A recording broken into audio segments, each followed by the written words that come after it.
Which figure are we looking at today? Star-Lord, man. Welcome back to another toy review. Yes, I shoot a load of these in one go in case you're like, hang on, did he wear that hat and t-shirt the last ones? He's still not finished that kind of cherry coke? I mean, it's pretty flat, but that's just cherry coke for you. The moment you open it, it just loses all of its fizz. Today we are looking at another Marvel Legends figure from the Thor Love and Thunder range. Build-A-Figure Korg Wave. Specifically, Star-Lord of the Guardians of the Galaxy. His bio reads thus: Peter Quill and the Guardians of the Galaxy return, teaming up with friends new and old to defend the galaxy from a dangerous new enemy. These vague bios, which give away no plot for the movies that they're based on, fair enough, are always worded really weirdly. Of course the Guardians of the Galaxy are defending the galaxy. What a redundant statement. Right, something else. Peter Quill of the Guardians of the Galaxy tries to balance life leading the team and new recruit Thor stealing his thunder. Haha, do you know what I mean? Just something like that, I don't know. But point is, the figure is here. It's a new Peter Quill figure, mostly from new parts, I think. Let's get him open and take a look.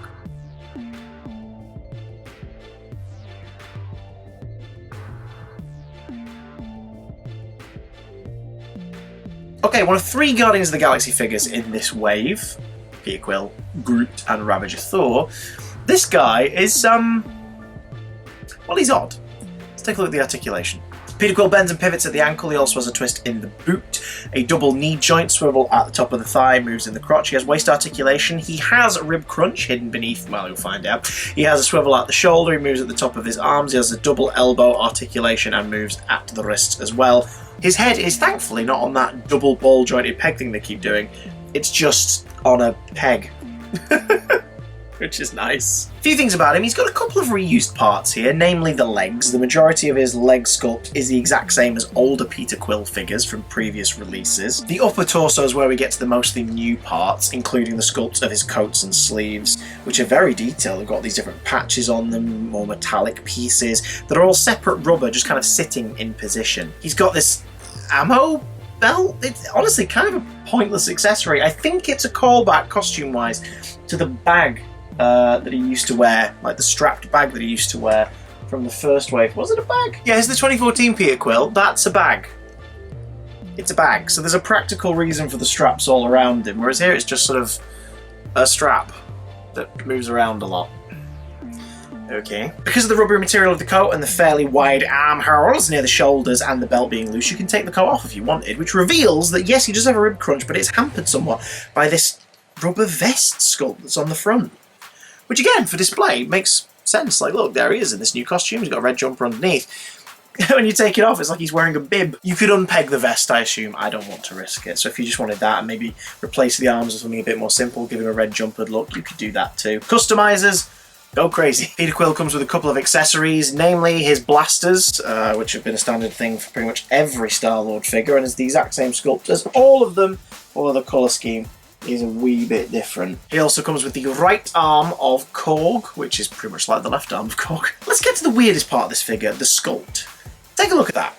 That's Chris Pratt, right? Fair enough, that's actor Chris Pratt, that's Star-Lord's quiff and bigger hair and questionable facial sculpts, you know, like that is him.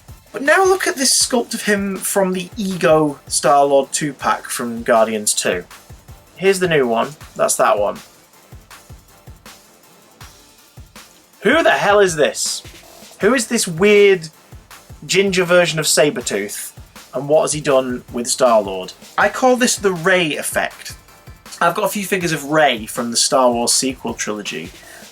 Two based on Force Awakens, one based on Last Jedi and one based on Rise of Skywalker. Each of them looks like Daisy Ridley, and each of them looks like a completely different sculpt. It's weird, and this is another case of that. It might be less offensive to y'all if maybe they provided a second head with his masked face, maybe. But maybe he doesn't wear the mask in Thor Love and Thunder. I'm recording this on June the 5th. I don't know. So that might be why they haven't included it. But it's just, it's odd. It's odd to see him look like Star-Lord, but also not. Do you know what? We're going to try something. His head is on a simple ball joint, right? There he is with the Guardians 2 head on. Already that looks better. And there he is with the masked head from Guardians 1 on, which looks pretty dope.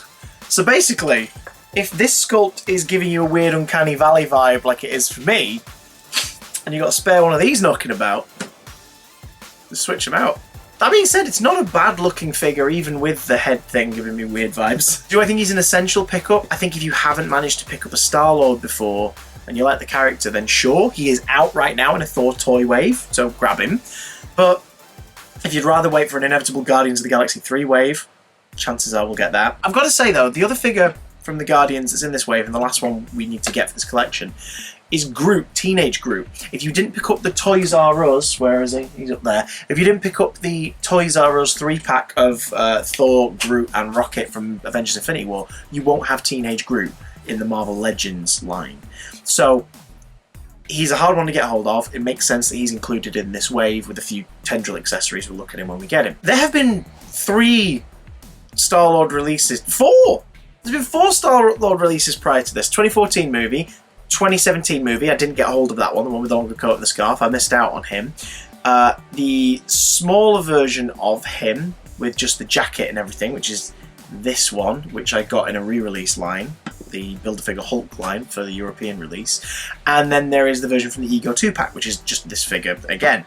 So that's 4 chances to get Star-Lord prior to this.